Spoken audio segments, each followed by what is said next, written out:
Hello guys, this is Rick from MathX, and today we're going to be doing the number 23 from both the AMC 10 and AMC 12A of 2021. I picked this problem because I think it exemplifies an important mindset to have when doing competition maths or really learning any topic anyways. This problem is a great example of why math students and students in any competitive field should keep on upgrading their knowledge. Because even though they may be able to solve a particular problem one way, there's always a more elegant way to solve the same problem. And I believe that this problem best exemplifies that. As I'm about to show you, this is a counting problem. And while one could be able to solve this using standard casework, there is a much more elegant solution using a more advanced concept known as counting in states. And although this concept is a bit more advanced than simple casework, as I'm about to show you, it is still simple enough to understand how to use, and it is a pretty simple application to this problem. So without further ado, let's just get into the problem. Frida the Frog begins a sequence of hops on a 3x3 grid of squares. Moving one square on each hop and choosing at random the direction of each hop up, down, left, or right. She does not hop diagonally. When the direction of the hop will take Frida off the grid, she wraps around and jumps to the opposite edge. For example, if Frida begins in the center square and makes two hops up, the first hop would place her in the top row middle square, and the second hop would cause Frida to jump to the opposite edge.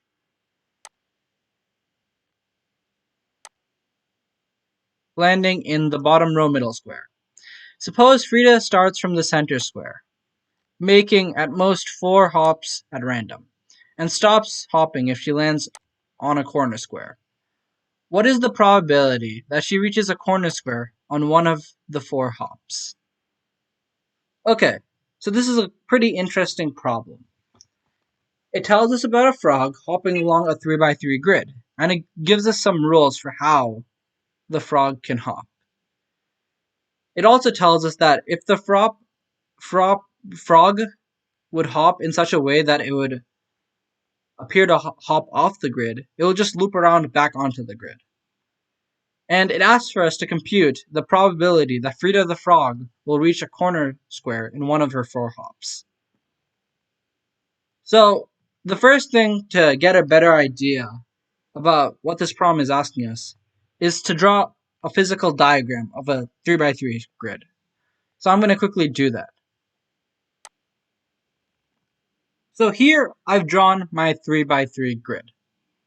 And here, this middle square is where Frida the Frog starts. Now, as I alluded in the introduction of this video, we're going to attack and solve this problem using an elegant solution using counting in states. So just looking at this grid, we realize that there are really only 3 states that Frida the Frog can achieve. She could either be on her center state, the middle, like the square she starts on. She could be on an edge state, in which she basically takes one leap off the center square onto an edge.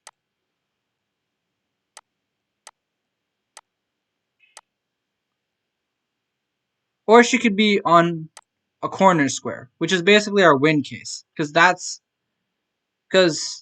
at that point the probability that she'll reach a corner square is 1, right? That's what we want her to get to. We want her to land on a corner square. So I'm going to put a W for the state of Frida being on a corner square. Using this information, we can draw a state diagram of how Frida can transition between each of these states. How she can move from a center square, so from a center state to an edge state to a corner, or a win state in this case. For those of you who know, state diagrams are a very important tool in understanding how states relate to one another, and we can use them to compute simple probabilities from transferring to one state to another. So here I've drawn in the basic part of the state diagram that represents the different states that Frida the frog can take while hopping along the squares on the 3x3 grid. I've put first here the center state, then I put the edge state, and then I put the corner or our win state. So let's look at the probabilities of Frida the frog to move between each of these states. First off, we can notice that since Frida the frog will have to jump off, she'll have to jump in either directions of up, right, left, or down, no matter what happens. From this first center square, she'll have to go to an edge square state, since she cannot jump diagonally, as the problem tells us. So the probability of her transferring from her center square to the edge state is 1, because there's nowhere else she can go, and she has to move somewhere else. So now, let's say we have Frida on the edge state. From here, she could move to 4 different positions. She could either move to our 2 win cases of the 2 corners. She could loop around to jump to the edge on the opposite side, jumping onto the edge case itself again, or she could jump inwards to land on the center square, which is jumping to our center case. So out of the 4 cases, 2 of them lead to an automatic win. So she has a 1/2 chance from jumping from here to our win state. 2 out of 4, so 1/2. She has a 1 out of 4 chance of looping around back onto another edge square. So a 1/4 chance of just looping back to the same edge case. And she has another 1/4 chance of just jumping inwards onto the center square. So a 1/4 chance of jumping onto the center case. And then once we have our win case, we don't actually need to worry about any states from our win case. Because once it's at the win case, it's done. We don't need to worry about where it goes from there. So that means that this is our complete state diagram. So what can we do with this? Now, it comes down to very basic casework. We have the state diagrams showing all possible paths from Frida the Frog's initial center state to the win state. So we just need to look along all these paths that take less than or equal to 4 possible jumps. The first and simplest case is basically where Frida just jumps in a straight path directly to the win case. So she jumps from C, her center case, straight to her edge case. And then from there, she jumps straight to her win case. The probability of this happening is C to E, which has a probability of 1, times E to W, which has a probability of 1/2. So combined, the probability that she goes in a straight path is 1/2. Our second case is a little bit more complicated. In this second case, we're going to look at the path she takes, jumping from C to E, looping back onto E, and then jumping from E to the win case. So we're going to denote this as C, E, E,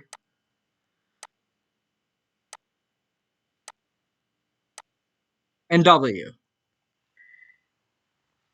Because the path she takes is C, E, and W.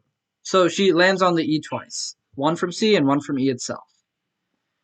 To get the probability of this path occurring, we just need to take the probability of each of the hops occurring. So the probability of the hop from C to E occurring is 1. The probability of the hop from E to E occurring is 1/4. And the probability of E to W occurring is 1/2.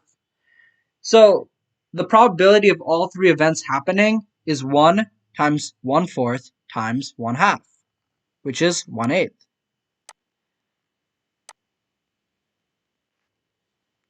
So here we solved for our second case. The third case has pretty much the same idea as the second case, except Frida is going to jump from the edge case to the edge case another time. So the path she will take will be from the center case to the edge case, to the edge case, to the edge case, and to the win case. And just for all those skeptics out there, yes, this is 4 hops. It's 1 hop to move initially from the center case to the edge case, 2 hops from the edge case to the edge case, 3 hops from the edge case to the edge case, and the 4th hop is from the edge case to the win case. So in this case, the sequence of where Frida the Frog will land would be C, E, E, E, and W. And once again, to find the probability of this path occurring, we simply need to take the probability of each of the hops occurring and multiply them with one another. So the probability of Frida the Frog jumping from C to E is 1, because it has to happen. E to E the first time is 1/4. E to E the second time is 1/4. And E to W is 1/2. So this entire path has a probability of 1 times 1/4 times 1/4 times 1/2, which is simply 1/32.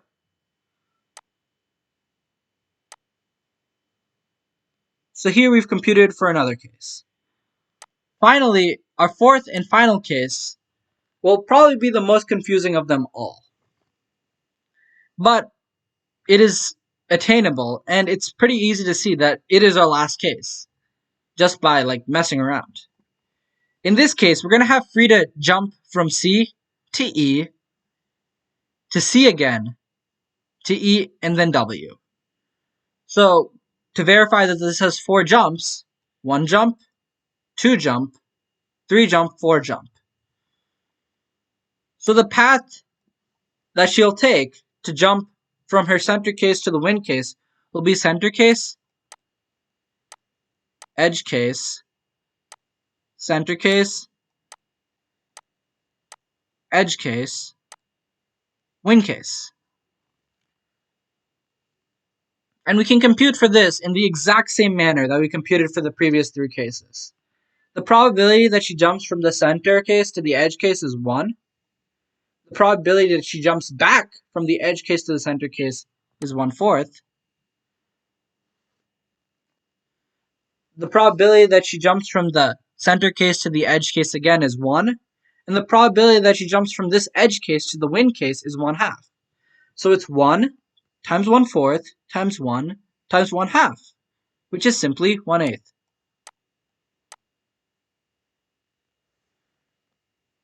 So here we've computed for all the cases in which Frida the Frog can jump from the center square to the edge square within 4 hops.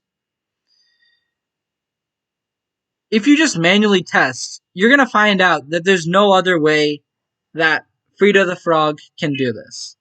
And this is something you'll just have to find out on the test just by messing around and finding some cases using this diagram. However, once you have this diagram up, you'll find it's really easy to do this. You can literally just follow the paths and just stop whenever you find 4 paths. So we found these 4 cases, but to find the probability that she reaches a corner square, we just need to add up each of these 4 cases. So we're going to add up 1/2 plus 2 times 1/8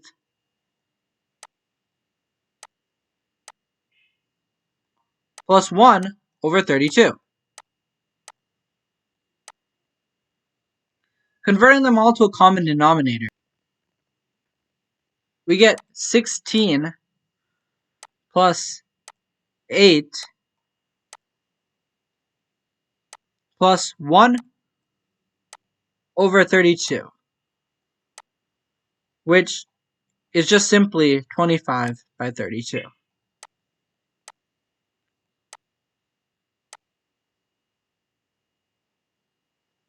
So this is the net probability of Frida the Frog going from her initial center case to the win case, or starting from the center square and eventually hopping to the A corner square within 4 jumps, thus giving us an answer choice of D. While sure it may have been possible to solve this using just standard casework and other such techniques, I hope that you, the viewer, can see that this solution of using states and drawing a state diagram to show the link between the states is a lot more elegant and honestly a lot more organized and easy to understand. This method of also solving the problem is a lot more versatile, as this can be applied to other problems. And using this, we can actually compute for a whole wide variety of different problems, in which cases are not always the best way to go. This technique that I used in this video is counting in states, and it honestly can be used to solve most combinatorial problems in which you have to count for the probabilities of future states based on a given state or a couple other previous states. And this state diagram itself is such a versatile tool. So hopefully in this video, I've inspired you to look into this cool technique and just inspire you to try learning other techniques besides the ones that you've already learned and are comfortable with. As it's only with these taking risks and pushing yourself that you're going to improve as a mathlete and a problem solver.